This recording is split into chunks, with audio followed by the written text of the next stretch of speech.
오늘 우리에게 내려주시는 하나님 말씀 에레미야 23장 33절에서 36절까지 보시겠습니다.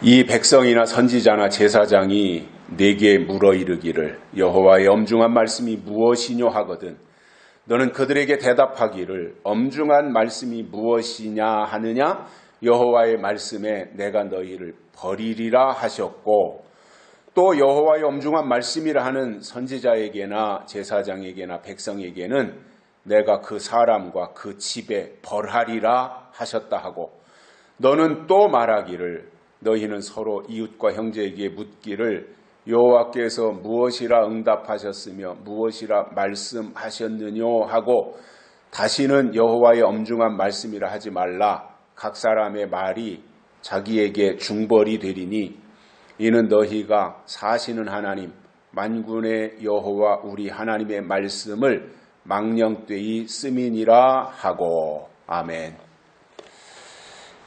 추석 명절 건강하게 잘 보내셨습니까? 현재로는 제가 5주가 있는 달이 있잖아요. 매 12달 중에 5주가 있는 달 마지막 주일 예배를 온라인 예배로 진행을 하고 있는데 9월이 5주가 있습니다. 다음 주일이 5번째 주일이기 때문에 다음 주일 예배는 온라인 예배로 드리도록 하겠습니다. 착오 없으시기를 바랍니다. 교회에서 증거하는 설교는 세상 돌아가는 얘기나 하고 때가 한참 지나간 것을 말하는 정도가 아니라 그리스도인으로서 현재 어떻게 살아야 하며 앞으로 하나님이 하실 일이 무엇인지를 알려주는 것이 교회의 설교입니다. 그런 의미에서 설교에는 하나님의 예언이 담겨야 하나님이 주신 말씀이고 그런 종을 하나님의 일꾼이다 또는 주의 종이다 이렇게 부르는 것입니다. 요즘에 그 설교를 보면 하나님의 약속과 예언에 대해서는 거의 비중을 두지 않습니다. 대부분의 교회가 증거하는 예배의 설교, 그것도 주일 대예배 설교의 거의 대부분이 하나님의 예언이 누락됐다는 것입니다. 그리고는 너무나 단조롭고 또 지나간 과거의 성경 역사 얘기를 한다든지 아니면 재미 위주로 치우쳐 있다고 하는 것이 저는 오늘 현재 이 시점에 교회들이 안고 있는 문제라고 생각을 합니다.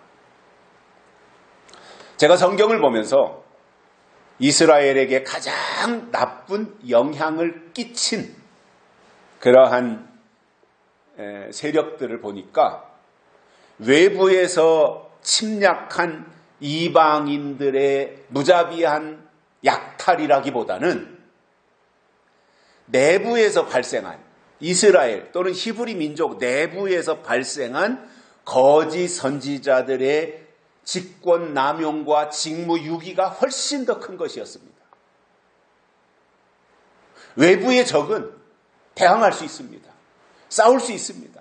물리칠 수 있습니다. 시간이 걸릴지 모르지만 그렇게 부딪혀서 싸울 수 있습니다. 그러나 내부에서 일어난 히브리 민족 내부에서 일어난 거짓 선지자들에 대해서는 무방비 상태일 수밖에 없는 거예요. 더더군다나 그 당시에 하나님의 말씀을 받았다고 말하는 선지자들의 입만 쳐다보고 있던 그 시점에서 하나님이 기름 부어 세운 참 선지자를 통해서만 말씀하신다면 갈등할 이유가 없지만 그것이 아니라 거짓 선지자들도 나타나가지고 이것이 하나님의 말씀이다. 하나님이 나에게 주셨다, 보여주셨다, 깨닫게 해주셨다라고 말할 때 그것을 검증할 방법이 히브리 민족들 속에 없다 보니까 거짓 선지자들의 말까지도 고스란히 다 받아들였던 상황이었습니다. 이것이 지금도 교회 안에서 주의 종이라는 이름으로 활동하는 많은 설교자들이 하나님과는 동떨어진 거짓 선지자들이라는 것입니다. 그러나 사람들이 속는 것은 그 거짓 선지자들도 다 목사라는 이름을 가지고 있기 때문에, 그것도 그럴듯한 큰 교단에 속한, 그리고 정상적으로 과정을 밟은 그러한 사람들이기 때문에 사람들은 그런 사람들에게 현혹되는 것입니다. 괜찮은 신학교 나오고 목사 고시를 보고 목사가 되어서 설교를 하면 그 사람은 주의 종이다 라고 하는 이 인식부터 잘못된 겁니다. 그렇다고 해서 우리가 드러내놓고 모든 목사는 다 거짓 선지자다, 가짜다 이렇게 평가절하하자는 것이 아닙니다. 정말 하나님 앞에서 올바로 서서 하나님의 뜻대로 하려고 노력하고 애쓰는 좋은 설교자, 목사, 주의 종이 있지만 그에 반해서 전혀 하나님과는 상관이 없는 동떨어진 이야기를 하면서 스스로를 하나님이 세운 기름 부은 종이라고 할 때에 그런 사람들이 교회에 또는 신자들에게 미치는 나쁜 영향이 훨씬 더 크다는 말입니다. 오늘 본문은 백성과 선지자들 그리고 제사장들이 에레미야를 향해서 여호와의 엄중한 말씀이 무엇이냐고 물을 때에 대답할 것을 하나님이 에레미야 선지자에게 알려주신 것인데, 이 내용을 통해서 오늘 세 가지를 깨닫고 은혜를 받겠습니다. 첫째로는 내가 너희를 버리리라 이렇게 말씀하셨다는 겁니다. 여호와의 엄중한 말씀이 무엇이냐고 물어봤더니 그 물음에 대한 대답이 어떻게 온 거예요? 전혀 동문서답하듯이 내가 너희를 버리리라 이렇게 말씀하셨다는 거예요.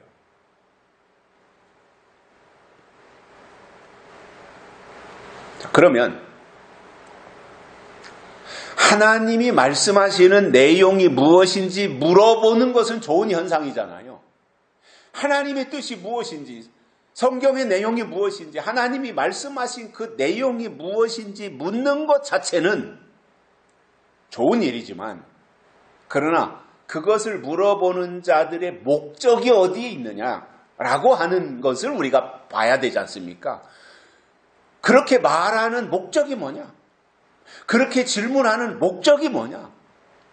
그것을 볼 수 있어야 성인이잖아요. 유치원이나 초등학교 다니는 아이들은 말하면 말하는 그대로 받아들이지 그 말하는 이면에 어떠한 목적이 있는지 그것을 간파하지 못합니다. 그러나 우리가 성인이 됐다라고 하는 것은 누가 무슨 말을 할 때 그냥 순수하게 받아들여야 될 말도 있지만 어떤 부분에 가서 저 사람이 저렇게 말하는 이유가 뭐지? 목적이 뭐지? 그 내면을 간파할 수 있어야 되잖아요. 자, 에레미야 선지자가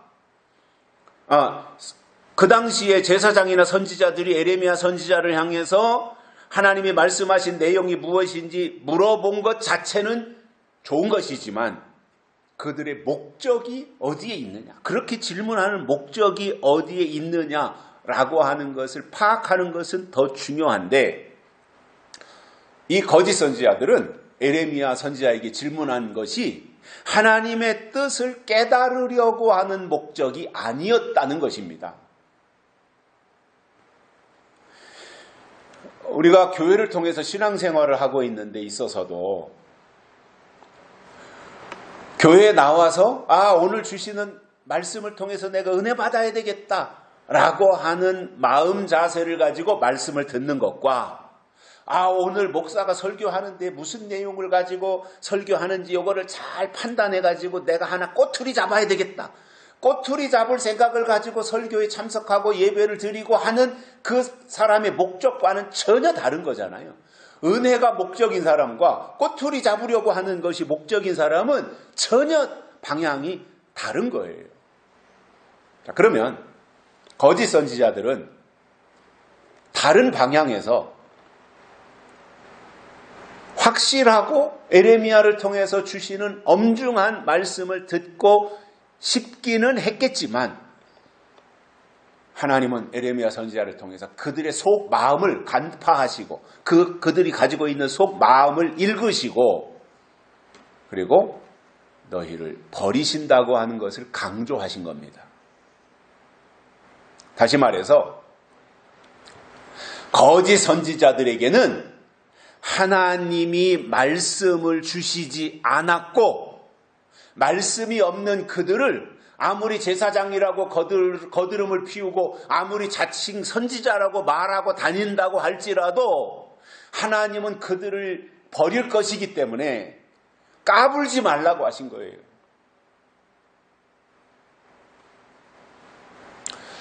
구약 성경이 끝나갈 무렵에 옛법에 쩌들어 있는 바리새인과 유대인들을 하나님이 버리셨습니다.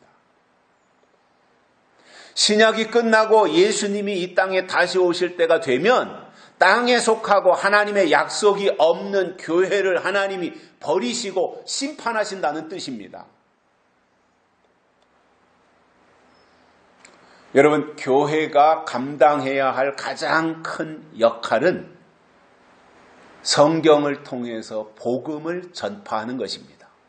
복음이 뭐예요? 복된 소식이에요.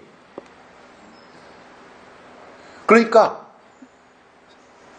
마태복음을 기록하고 요한복음을 기록하고 이 사복음서가 기록될 당시에 복음은 하나님이 메시아로 예수 그리스도를 이 땅에 보내셨고 그분이 우리의 죄짐을 대신 짊어지시고 십자가에 달려 죽으셨다.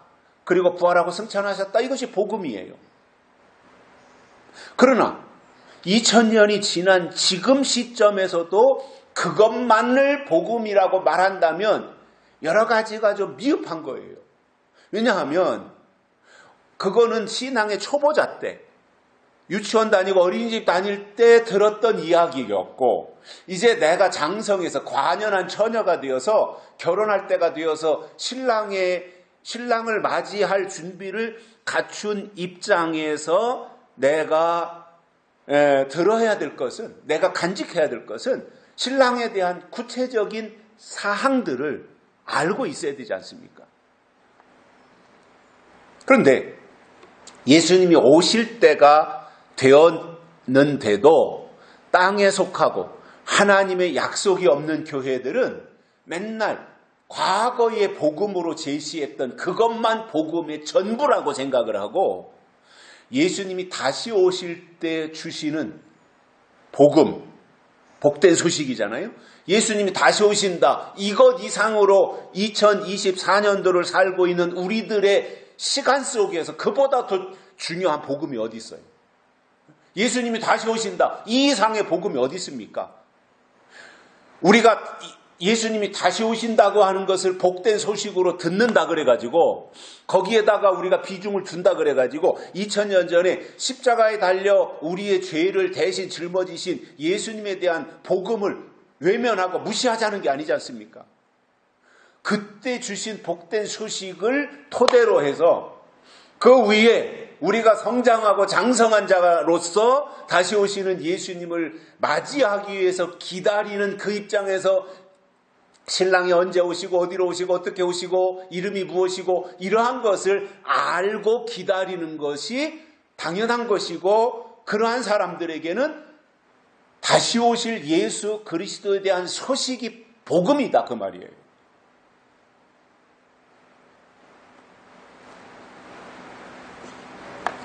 그러면 이 땅에 교회가 세워진 것은 마치 아담의 옆구리에서 갈비뼈를 뽑아 여자 하와를 만들었듯이 그래서 아담의 옆구리에서 하와가 나왔듯이 예수님이 십자가에 달려 돌아가실 때 옆구리를 창으로 찔리고 물과 피를 다 쏟은 후에 그 예수님의 옆구리에서 나온 것이 교회예요. 그런 의미에서 교회는 예수 그리스도의 몸이고, 그런 교회가 교회로서의 사명을 감당할 수 있도록 하나님이 교회에 성령을 보내주신 거예요. 그리고 그때부터 교회는 성령을 통해서 예수 그리스도를 증거하는데, 초대교회 때는 오신 예수를 증거했다면 이 마지막 때 교회는 오실 예수까지 증거해야 된다는 말이에요. 이게 교회의 사명이라는 말입니다. 그리고 이것이 교회 존재의 이유라는 말입니다. 자, 그러면 하나님이 독생자를 보내시고 옆구리에서 교회를 세우실 정도로 그토록 애지중지하시던 교회를 왜 하나님이 버리시겠어요? 왜 구약에서 유대인들, 바리새인들, 그 히브리 민족들, 제사장들, 선지자들, 백성들, 그들을 왜 하나님이 버리신다 그랬겠어요?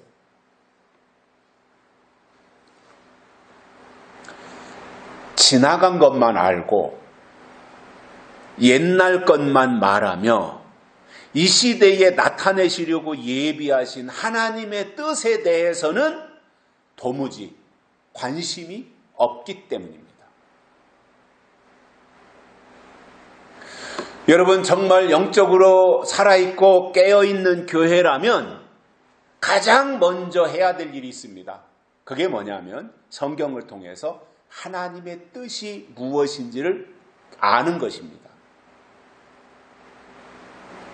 특히 계시록을 통해서 인이 무엇인지, 환난이 무엇인지, 예수님의 영광스러운 재림이 어떻게 이루어지는지, 그리고 심판은 무엇인지, 천년왕국이 이루어질 때 누가 그리고 어떻게 천년왕국에 들어가는지, 이런 것에 대해서 윤곽이라도 설명을 해줘야 됩니다.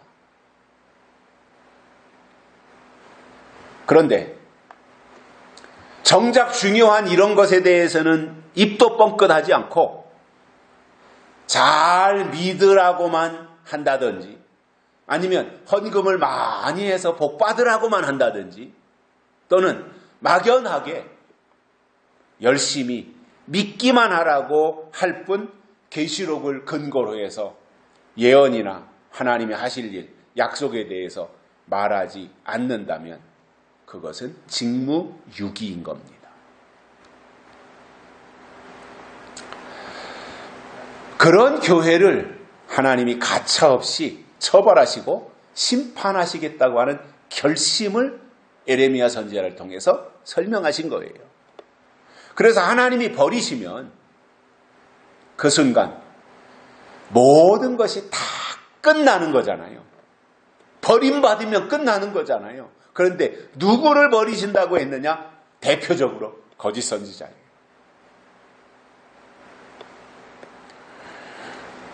환난이 코앞에 다가왔는데 아무것도 모른 채 여전히 똑같은 방법으로 어렸을 때, 초보자 때 주여 주여만 하면서 주의 이름을 부르는 자들은 주님이 보실 때 불법을 행한 자들이고 주님이 그들을 버리시겠다고 말씀하셨습니다.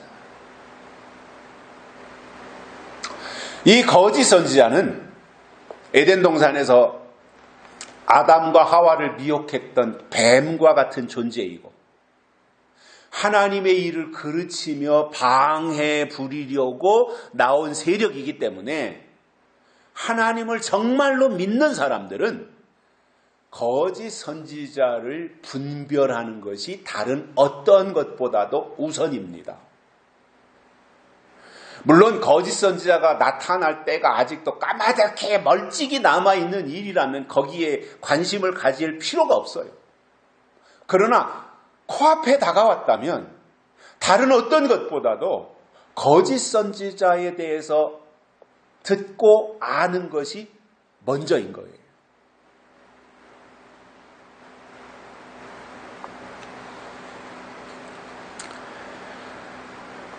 다시 설명을 드리면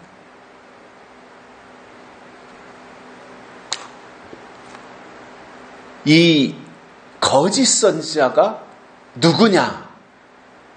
거짓 선지자가 나타나는데 거짓 선지자의 정체가 무엇이냐? 이건 우리가 성경적으로 알아야 되잖아요. 내 마음에 안 드니까 저 사람은 가짜, 나를 좀 짜증나게 했으니까 저 사람은 거짓 선지자.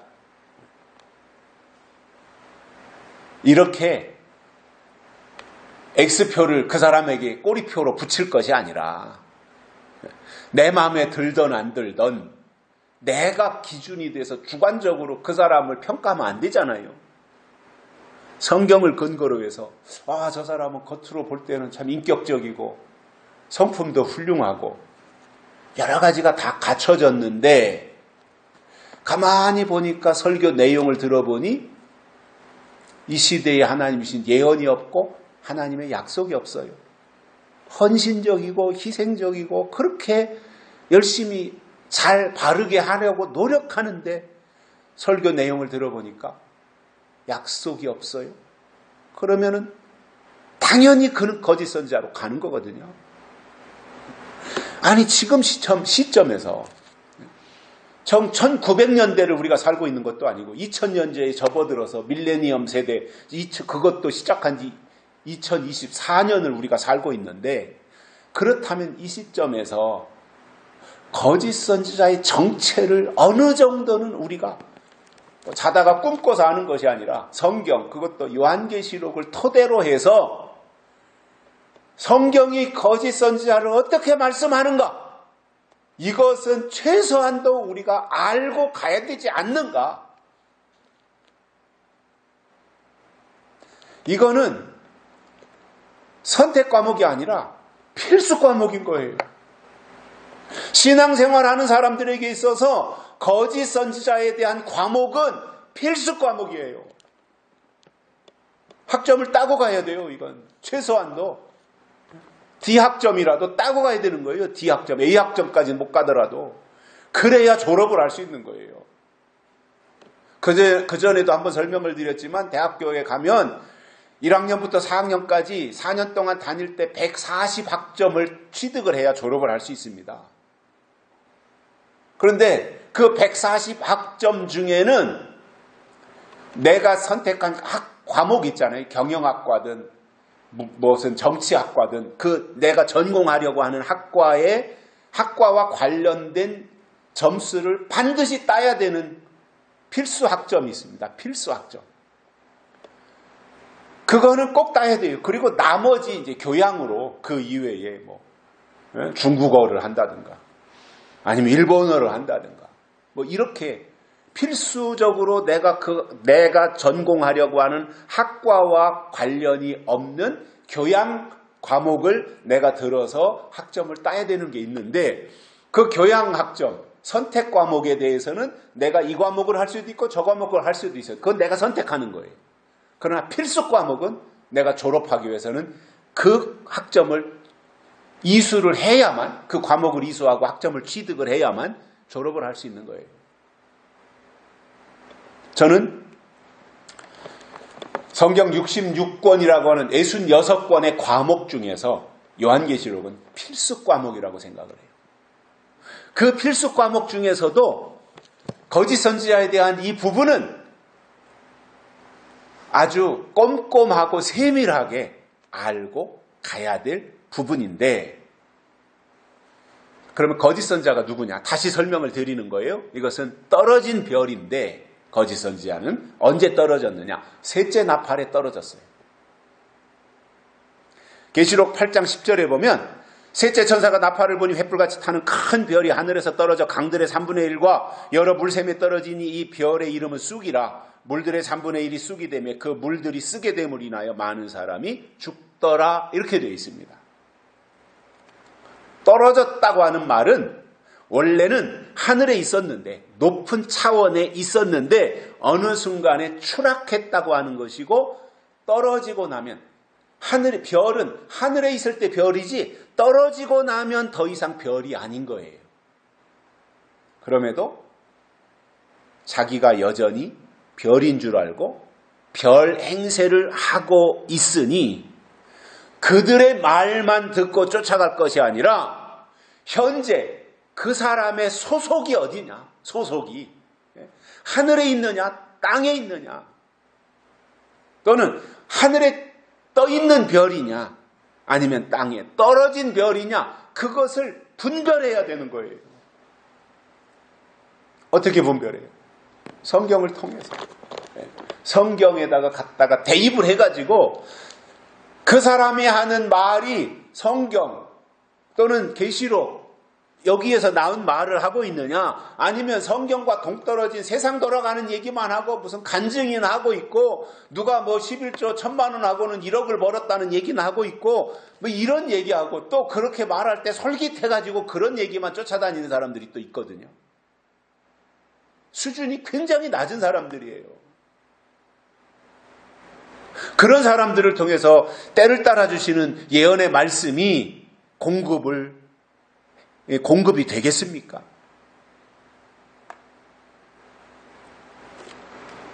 떨어진 별에는 이름이 있는데 쑥이고 활동을 하기 위해서 나타날 때 모양을 보니까 황충이로 나타난다고 했기 때문에 이 떨어진 별이 황충이라는 모양을 갖추는데 그 이름을 들여다보니 거짓 선지자인 것이고, 그것이 언제 나타나느냐를 보니까 계시록 9장에서 5째 나팔에 등장을 하더라 그 말이에요.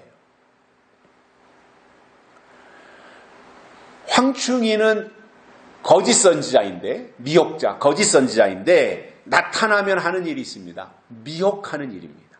그래서 황충이는 미혹하기 위해서 나오는 거예요. 그렇기 때문에 황충이가 나올 때쯤 되면 그때부터 설교의 핵심은 황충이 즉 거짓 선지자의 정체가 무엇이며 거짓 선지자가 나타나면 하는 일이 무엇인지를 설명해서 미혹당하지 않도록 하는 것이 진짜 교회가 해야 될 일이라는 말이에요. 그렇게 설명했는데 한마디도 머릿속에 남지 않고 가슴에 남지 않고 그냥 건성 들어가지고 머릿속에 아무것도 남은 것이 없어서 거짓 선지자가 와서 설교해도 아멘, 또는 진짜 계시록의 예언의 말씀을 증거해도 아멘 하고 있다면 그런 사람들은 본인이 안 들었으니 어쩌겠어요. 본인이 안 들었는데. 그러나 정말 내가 사력을 다해서 이 시대에 주시는 하나님의 약속의 말씀이 아니면 하나님 나라에 갈 수 없다, 천년왕국에 들어갈 수 없다라고 하는 것을 절박하게 깨달았다면 그는 수없이 들은 말씀들이 이렇게 띄엄띄엄이라도 내 마음속에 있어서 어느 순간 그의 정체를 파악하는 자료로 삼아야 되는 거예요. 박상호 목사님께서 하신 수많은 설교를 제가 저 나름대로 요약을 했어요.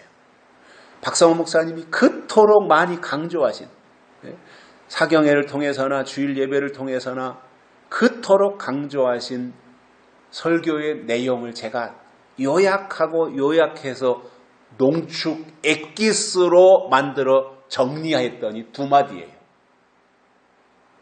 하나는 미혹당하지 말아라 이거예요. 미혹당하지 말아야 되는 이유에 대해서 엄청 많이 막 강조하셨어요. 미혹당하지 말아라가 첫 번째이고, 두 번째로는 영생에 들어가야 된다 이 말씀을 하신 거예요. 영생에 들어가라. 박상호 목사님의 설교는 두 마디입니다. 그것이 중요하기 때문에 그 긴 시간 동안 그거를 설명하신 거예요. 그래서 그 박상호 목사님의 그 말년 한 15년, 20년, 전반기, 중반기, 후반기로 구분할 때 후반부에 해당하는 그분의 설교의 내용을 다 들어보면 모든 설교에 반드시 미혹과 영생이 나와요.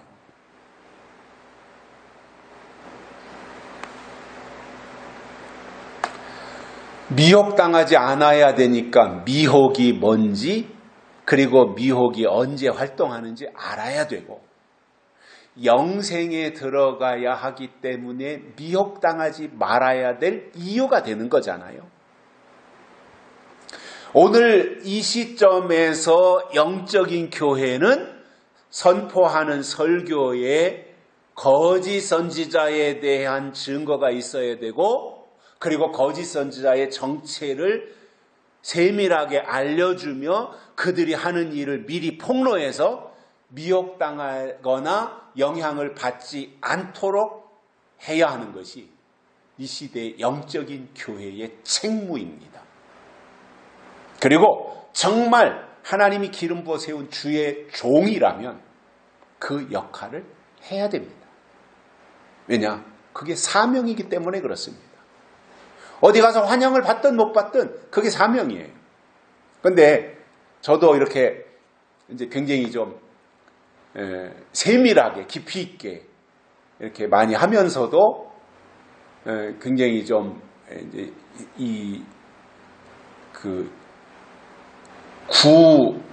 구시대 사람들이 아닌 좀 현대 감각에 맞게 현대인들이 쉽게 이해할 수 있는 용어나 이런 것을 많이 제가 선택을 해요. 그게 옛날 방식이 아니라 현대 방식. 뭐 저도 나이가 들어서 어쩔 수 없이 나이 든 표현들이 나오겠지만, 그럼에도 사람들이 듣고 오해하지 않도록 최선을 다해서 설명하는 그러한 방식을 취하는데, 제가 이제 어쩌다 어느 모임에 가서 말씀을 증거할 기회가 있잖아요. 뭐 처음 초대받아서 사람들이 모여 있는 뭐 기도원이라든가 또 어떤 집회라든가 이런 데 가서 제가 설교를 할 때 제가 설교한 것 때문에 그 교회에 분란이 일어나면 안 되잖아요. 그렇기 때문에 그 교회의 특성에 맞게 아주 말씀의 수준, 영적인 것을 저는 안 할 수는 없잖아요. 약속을 증거하지 않을 수는 없잖아요. 제가 해야 될 일이 그거니까. 그런데 그 수준을 아주 낮춰가지고 사람들이 최선을 다해서 이해할 수 있도록 하는 그런 정도의 표현을 제가 해요. 그러면 그 정도도 사람들이 처음 듣는 내용인데 이렇게 하는 거예요. 그리고 반응이 굉장히 좋아요.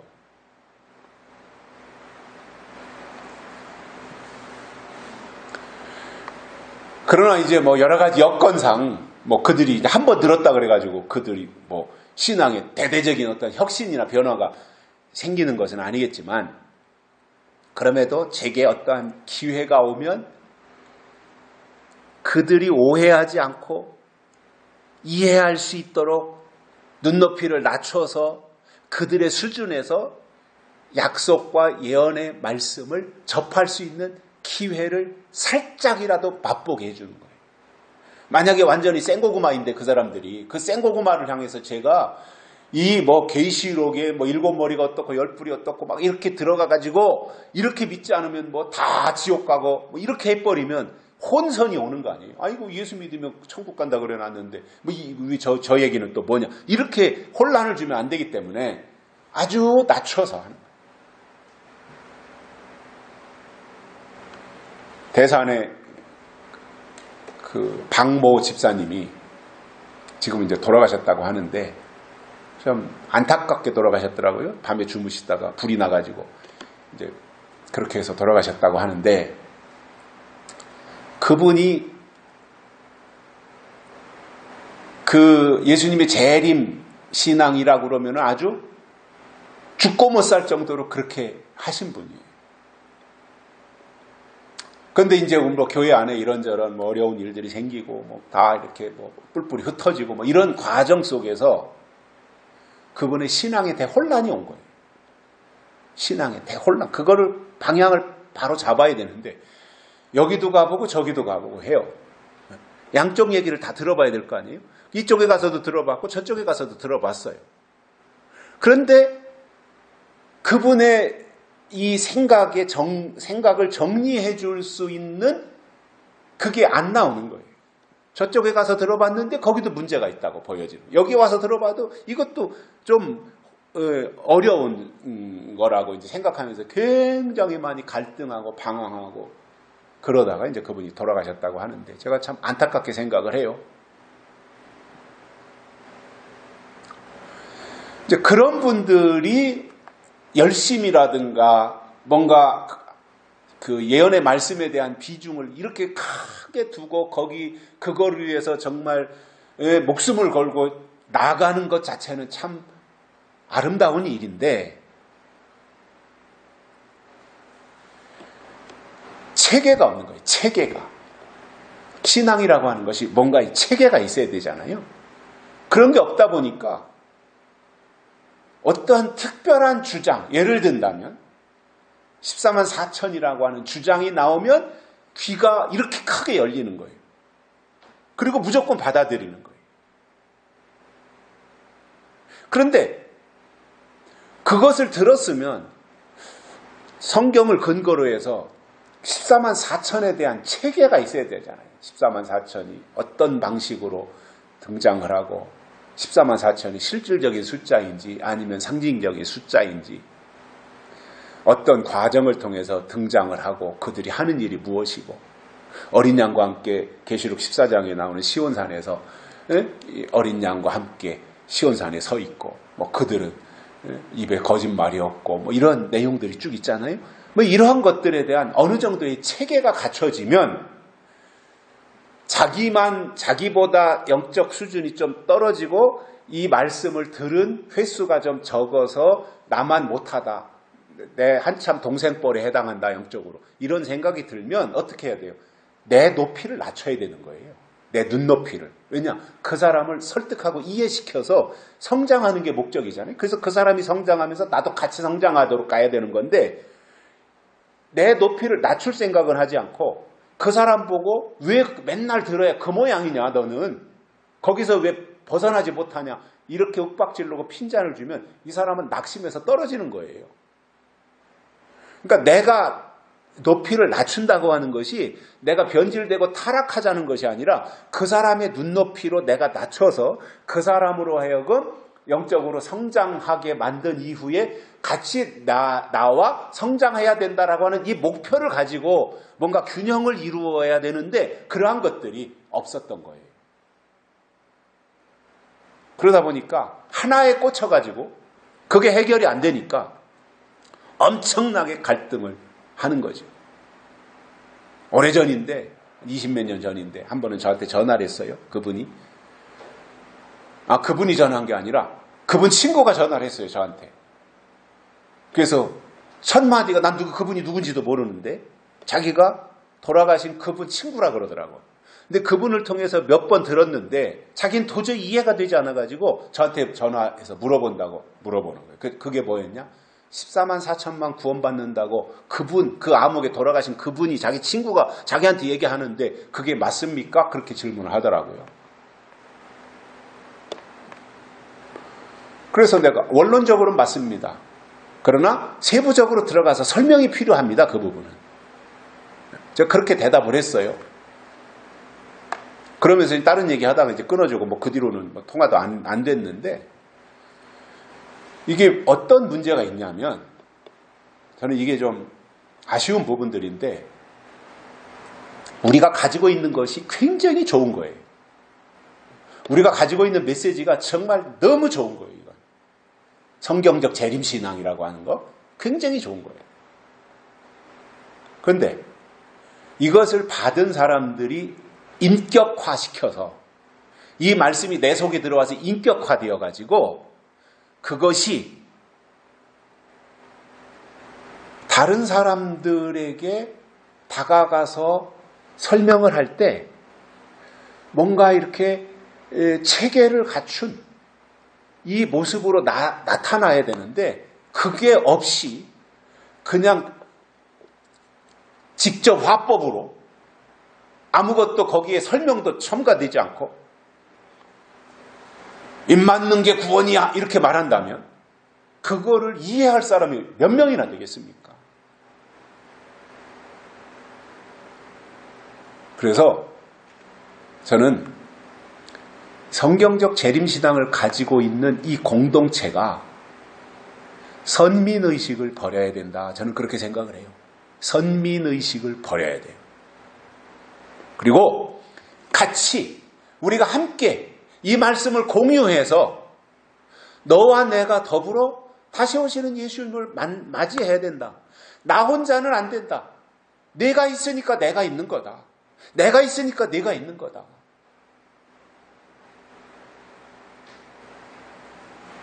이렇게 지체라고 하는 생각을 가지고 가야 되는데 과거의 모습을 돌이켜보면 어땠냐면 자기 우월감에 빠져서 나는 대단하기 때문에 이 말씀을 내가 다 깨달았고 다 이해했고 너는 이거를 이해하지도 못하고 깨닫지도 못하니까 너는 나만 훨씬 못해. 그래가지고 정죄하는 거예요. 이게 선민의식이라는 거예요. 이건 아무 쓸데가 없는 거거든요. 오히려 좀 전에 설명한 것처럼 내가 정말 어느 정도 한 80%를 내가 깨달은 사람이라 그러면은 내가 내 눈높이를 낮추어서 정말 어린애에게 무슨 물건을 줄 때 내가 서서 주면 안 되니까 내가 무릎을 이렇게 굽히고 허리를 숙여서 그 아이에게 주듯이 그게 내가 어린애가 되는 게 아니잖아요. 그렇게 한다 그래서.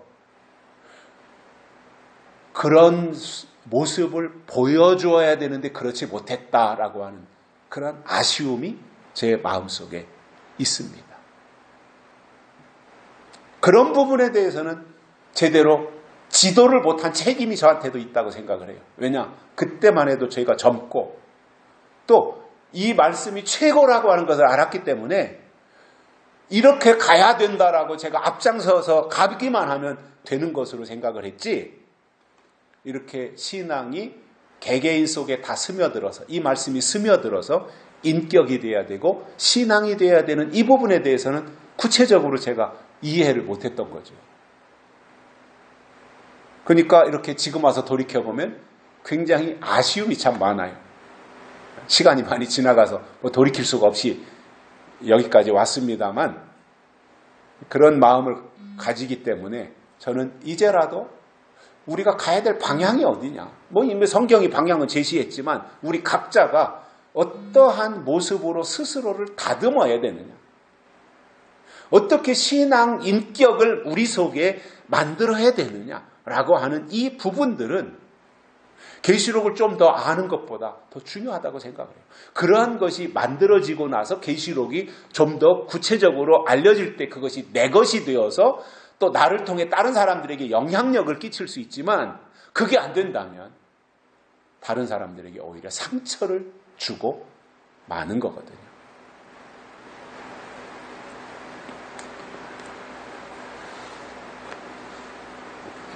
그래서 지금 시점에서 영적인 교회는 거짓 선지자의 정체를 알려줘야 되고 그것을 낱낱이 다 폭로해서 영향받지 않도록 만들어 주어야 할 의무가 교회에 있는 겁니다. 자, 거짓 선지자는 하나님이 절대 용납하지 않으시고 그들을 버리시는 거예요. 그들은 하나님의 엄중한 말씀이 무엇이냐고 물어보기는 했지만 그들 속에 하나님의 법이 없었고 알려준들 지키지도 않았습니다. 다만 자기 필요에 따라서 이용만 할 뿐입니다. 두 번째로는 그 사람과 그 집에 벌하리라 이렇게 말씀하셨어요. 그 사람을 벌하고 그 집을 벌하시겠답니다. 그러면 그 사람을 벌하고 그 집을 벌했다. 가문을 벌하는 건데 그러면 끝난 거예요. 아무리 웅장하고 화려해서 부족함이 없다고 모든 것이 다 갖춰졌다고 할지라도 하나님이 그 사람과 그 집을 벌하신다면 그 모든 게 무슨 의미가 있겠습니까? 계시록 3장에 나오는 라오디게아 교회를 보면 이렇게 말합니다. 나는 부자라 부유하여 나는 조금도 부족함이 없다. 이렇게 자만에 빠졌어요. 그러나 하나님이 보실 때는 어땠느냐? 내 곤고한 것과 가련한 것과 가난한 것과 눈먼 것과 벌거벗은 것을 알지 못하도다. 이렇게 주님이 책망하신 거예요. 그러니까 내가 나를 보는 관점과 주님이 나를 보시는 관점은 다르다는 거예요. 믿음은 뭐냐? 내가 나를 보는 것이 아니라 주님이 나를 보실 때 합당하도록 나를 깎고 다듬고 절제하고 하는 이 과정을 만들어가는 거예요. 오늘 본문에서 예레미야 선지자는 그 집을 벌하리라고 하셨는데 여기서 이 집을 교회라고 생각해 보십시오. 이 집을 교회라고 생각해 보십시오. 끔찍한 일이잖아요. 교회. 왜냐하면 사람들이 많이 모이거나 또는 적게 모이거나 이것을 떠나서 하나님이 벌하시는 집에 무슨 희망이 있겠으며 하나님이 벌하시는 교회에 무슨 좋은 일이 있겠습니까? 하나님이 함께 하실 때 의미가 있고 하나님이 도와주시는 은혜가 있을 때 기대할 것도 있는 것이지 벌하신다면 그 결과는 뻔한 겁니다. 히브리 민족이 출애굽을 할 때 10가지 재앙을 내리셨는데 10번째 재앙이 장자 죽는 재앙입니다. 예를 들어서 어느 집에 3대가 산다. 할아버지, 아버지, 아들 또는 아버지, 아들, 손자 이렇게 산다고 할 때 장자 죽는 재앙은 한 집에서 아버지, 아들, 손자가 3대가 죽는 재앙일 수 있어요. 왜냐? 3대가 다 장자예요. 큰아들, 그러니까 아버지가 큰아들, 그 다음에 아들 중에 큰아들, 손자 중에 큰손자. 이건 3대가 죽는 거잖아요. 그러니 이거는요, 그야말로 집집마다 애굽에 있는 집은 다 최소한 또 2명, 3명은 다 사망을 했을 것이니까 졸지에 울음바다가 됐을 것이고 그야말로 난리가 따로 없는 상황입니다. 그러나 놀랍게도 애굽 땅에서 살면서도 히브리 민족의 집은 설주와 임방에다가 양의 피를 바름으로 장자가 죽는 재앙이 왔지만 뛰어넘어갔어요. 유월한 거예요. 유월. 이 집에, 이게 집이라면 이 집에도 여기도 똑같이 히브리 민족이 살고 있는 이 집도 똑같이 애굽 땅에 있어요. 그러니까 죽음의 그림자가 다 점령하고 다니는 거잖아요. 그런데 이 애굽 히브리 민족 집에 와보니까 약속대로 설주와 임방에 양의 피가 있어요. 그러면 뛰어넘어간 거예요. 그 집은 통과한 거예요. 그냥. 그러니까 기적이 일어나는 거죠. 기적이. 애굽의 집에서는 곡소리가 나는데 히브리 민족의 집에는 전혀 그러한 현상이 없이 기적이 일어났던 거예요. 하나님의 역사는 신의 역사인데 스가랴서 4장 6절에 보면 이는 힘으로 되지 아니하며 능으로 되지 아니하고 오직 나의 신으로 되느니라 이렇게 말씀하셨어요. 인간의 힘으로는 도저히 불가능한 일이 이루어졌을 때 그것을 우리는 하나님이 하셨다. 신의 역사다. 이렇게 부르는 거예요. 그래서 출애굽은 신의 역사예요.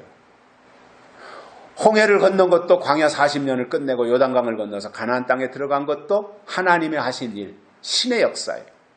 갈멜산에서 엘리야 선지자가 바알의 선지자들과 기도 싸움에서 이긴 것도 신의 역사이고 다윗이 물맷돌을 가지고 골리앗을 물리친 것도 신의 역사예요. 예수님이 마리아의 몸을 통해서 이 땅에 오신 것도 신의 역사이고 마가다락방에 성령이 임한 것도 신의 역사예요. 이뿐 아니라 요한계시록이 기록한 예언대로 인치는 역사, 환난, 재림, 심판, 천년왕국이 이루어지는 이 모든 것이 다 앞으로 하나님이 하실 일에 속하는 신의 역사다 말입니다. 우리가 하는 거 아니에요. 그거 하나님이 하시는 거예요.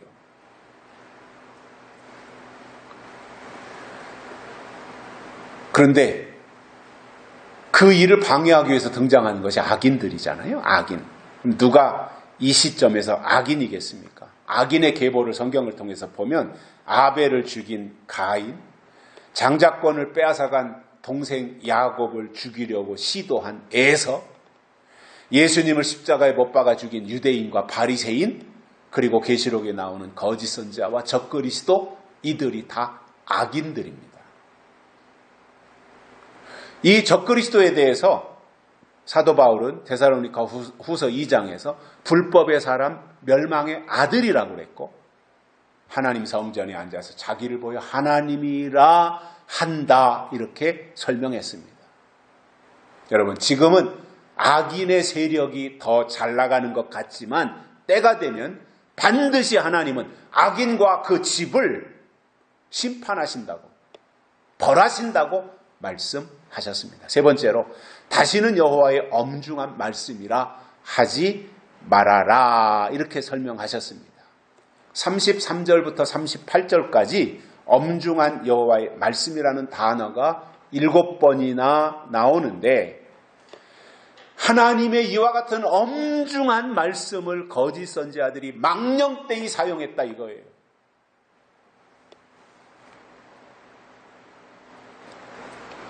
말씀이 하나님이신데 말씀이 없다고 하는 것은 하나님이 계시지 않다는 겁니다. 하나님이 없는 교회를 생각해 보십시오. 겉으로 보이는 모습은 그럴듯하고 차이가 없지만 그 속에 하나님이 주신 말씀과 영이 없다고 생각을 해 보십시오. 유럽에 가보면 그 웅장한 중세 때 지어놓은 성당들이 그 규모가 어마어마합니다. 한때는 대단했어요. 그러나 지금은 어떠냐? 텅 비어 있어요. 그래서 그냥 관광객들이 찾아와서 과거만 회상하는 정도예요. 그리고 거기에서 관광하러 왔으니까 관광을 위한 비용을 내잖아요. 그거로 유지하고 있는 거예요.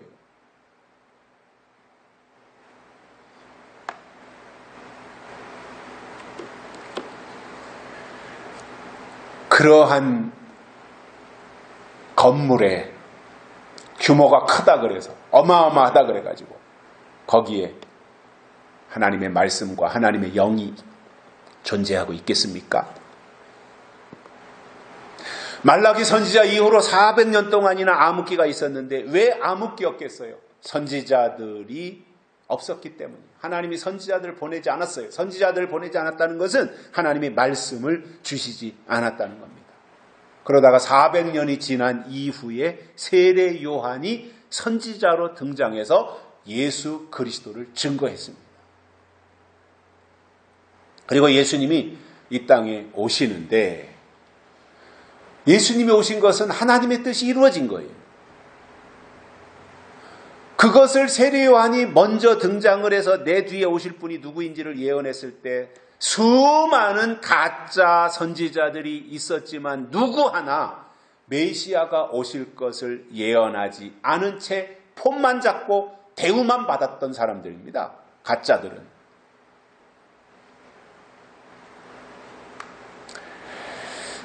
오늘 본문에서 하나님은 여호와 이름을 망령되이 일컫는 그들을 경고하시며 더 이상 그러한 표현을 하지 못하게 하셨지만 그들은 듣지 않았습니다.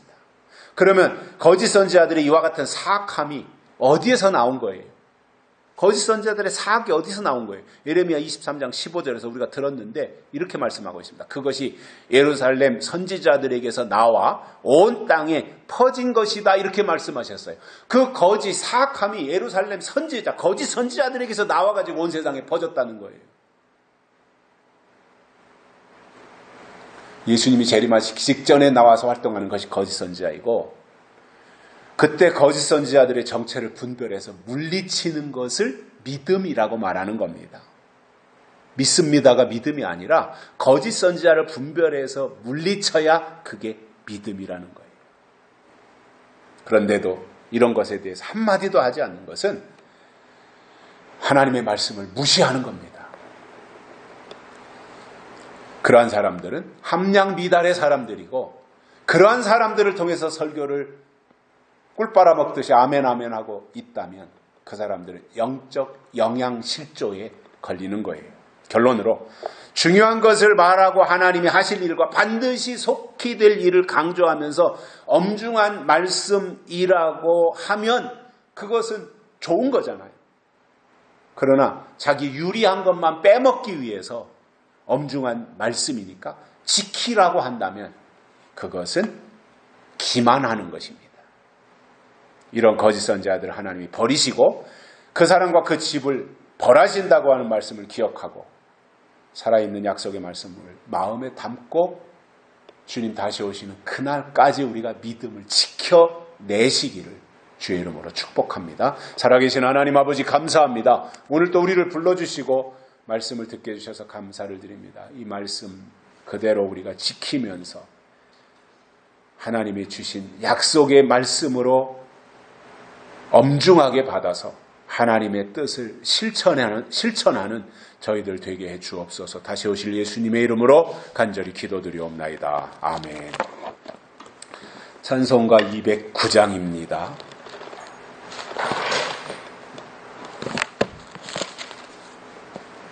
209장 3절 부르시겠습니다.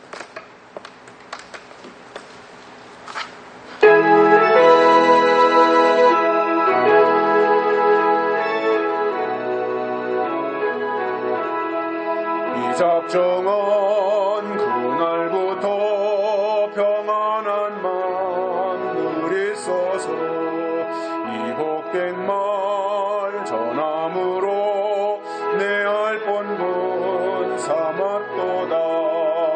기쁜 날 주 나의 죄 다 씻은 날 늘 깨어서 기도하고 늘 기쁘게 살아가리. 기쁜 날